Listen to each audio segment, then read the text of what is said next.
Hello everyone, welcome back to yet another great episode. This is episode 52 of Building a Logistics Trucking Business from Scratch. I really appreciate you joining me here today for yet another chance to have fun while learning. I hope you've been able to learn some life and business skills throughout the journey. If not, you can watch episode 1 to 51 and see how worthwhile the experience will be to you. Today, I will be transporting pressure tanks to Liege, and along the way I will explain how inflation affects our day-to-day lives. Don't forget to like and subscribe for more amazing videos like this. Have fun!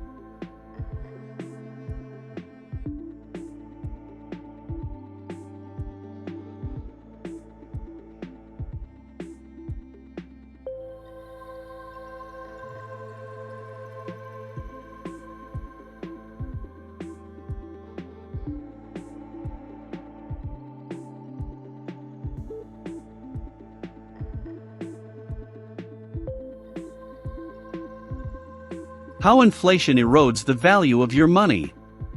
If it feels like your dollar doesn't go quite as far as it used to, you aren't imagining it. The reason is inflation, which describes the gradual rise in prices and slow decline in purchasing power of your dollars over time.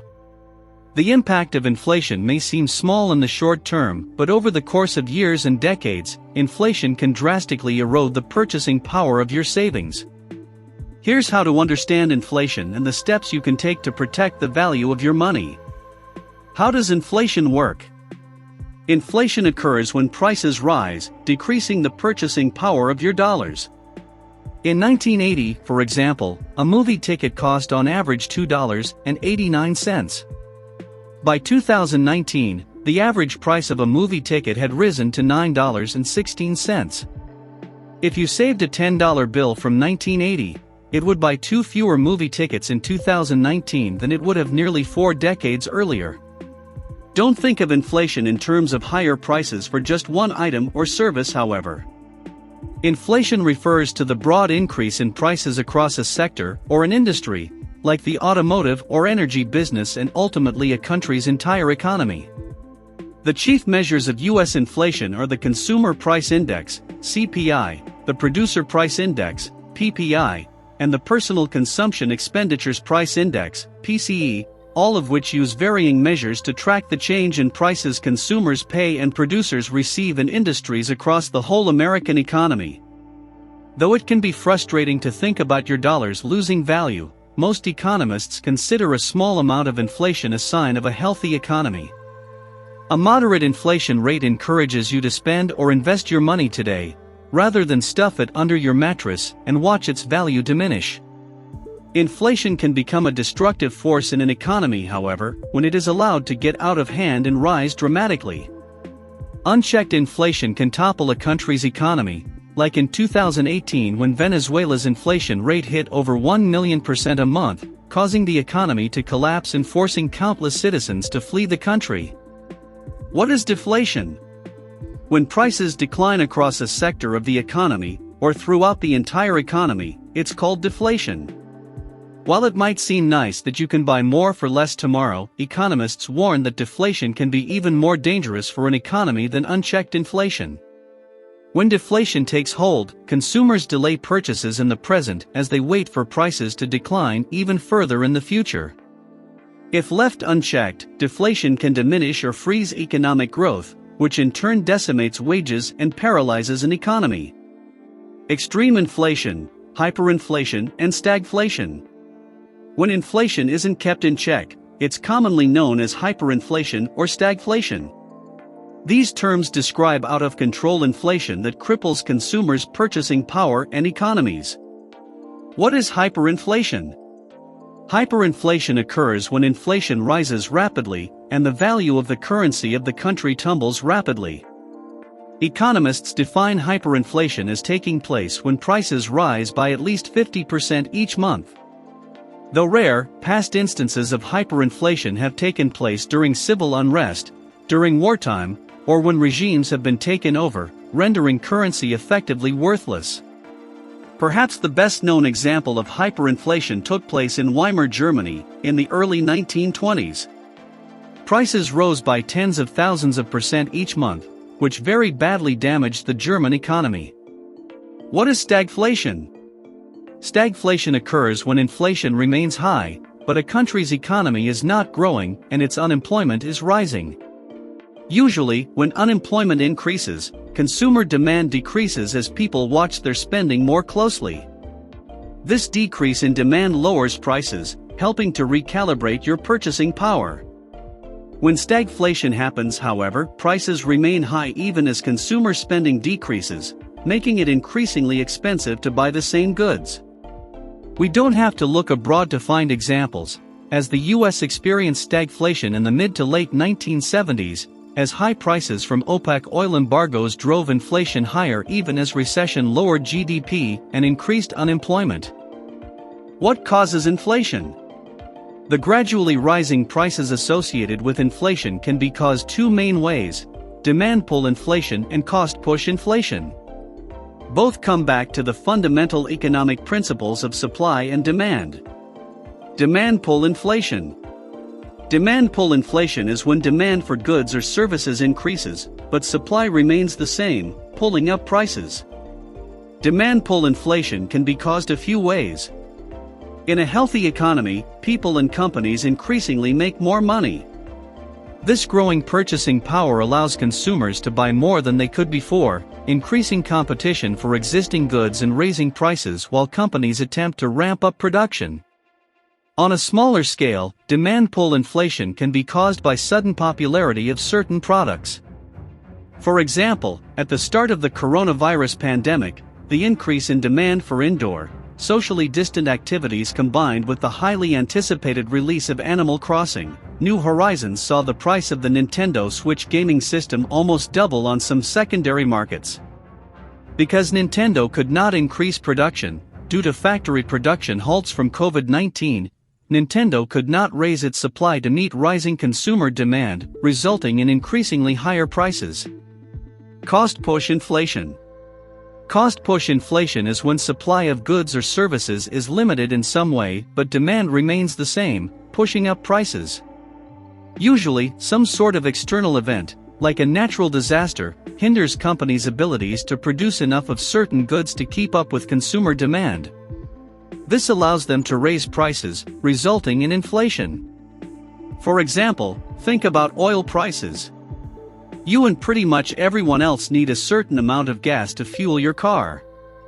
When international treaties or disasters drastically reduce the oil supply, gas prices rise because demand remains relatively stable even as supply shrinks. How is inflation measured? The US inflation rate is measured by the Consumer Price Index, the Producer Price Index, and the Personal Consumption Expenditures Price Index. Because no one index captures the full range of price changes in the US economy, economists must consider these multiple indexes to get a comprehensive picture of the rate of inflation. Consumer Price Index, CPI. The US Bureau of Labor Statistics calculates the Consumer Price Index, CPI, monthly based on the changes in prices consumers pay for goods and services. The CPI uses a basket of goods approach, meaning it tracks changes in the costs of 8 major categories people spend money on: food and beverages, housing, apparel, transportation, education and communication, recreation, medical care, and other goods and services. Many consider the CPI the benchmark for measuring inflation in the United States. The CPI is especially important because it is used to calculate cost of living increases for Social Security payments and for many companies' annual raises. It is also used to adjust the rates on some inflation-protected securities, like Treasury inflation-protected securities, TIPS. Producer Price Index, PPI. Also published by the Bureau of Labor Statistics, the Producer Price Index, PPI, tracks the changes in prices that companies receive for the goods and services they sell each month. Costs can rise when producers face an increase in tariffs, higher oil and gas prices to transport their items, or other issues, such as the impact of a long-lasting pandemic or environmental changes, like a rise in hurricanes, wildfires, or flooding. The PPI plays an important role in business contracts. Businesses that enter into long-term contracts with suppliers frequently use the PPI to automatically adjust the rate they pay for raw goods and services over time. Otherwise, suppliers would lock themselves into years-long contracts at rates that might lose them purchasing power over the long term. Personal Consumption Expenditures Price Index, PCE.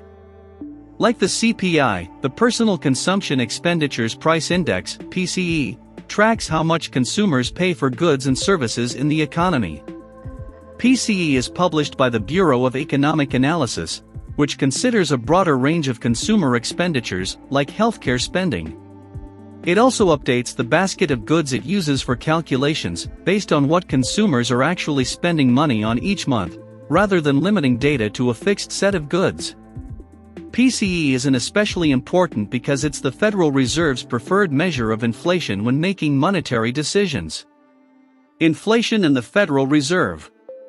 The Federal Reserve is the central bank of the U.S., and the Fed, like central banks around the world, is tasked with maintaining a stable rate of inflation. The Federal Open Markets Committee, FOMC, has determined that an inflation rate around 2% is optimal employment and price stability. This level of inflation gives the FOMC scope to jumpstart the economy during downturns by decreasing interest rates, which makes borrowing cheaper and helps boost consumption. Lower interest rates reduce costs for businesses and consumers to borrow money, stimulating the economy. Lower interest rates also mean individuals earn less on their savings, encouraging them to spend. But all this extra demand can push up inflation. What investments beat inflation? Even a moderate rate of inflation means that money held as cash or in low APY bank accounts will lose purchasing power over time. You can beat inflation and boost your purchasing power by investing your money in certain assets. Beat inflation with stocks. Investing in the stock market is one way to potentially beat inflation. While individual stock prices may fall or single companies may go out of business, and bear markets may even depress indices for certain periods, broader stock market indexes rise over the long run, beating inflation. From 1920 to 2020, the S&P 500, which tracks the performance of 500 of the largest companies in the U.S., generated an average annual return of just over 10%, with dividends reinvested. This is a long-term average. In some years, the S&P 500 had lower or even negative returns. Investing in individual stocks offers no guarantees, but a well-diversified investment in a broad market index fund can grow wealth over decades and beat inflation. Even adjusting for inflation, investments in an S&P 500 index fund have averaged over 6% returns from June 1930 to June 2020.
We have finally arrived at our destination. Thanks a lot for being with me until the end. My client has paid me 8,027 euros. That's a good amount. That was all for today, and the next episode will be uploaded soon. Until next time, bye.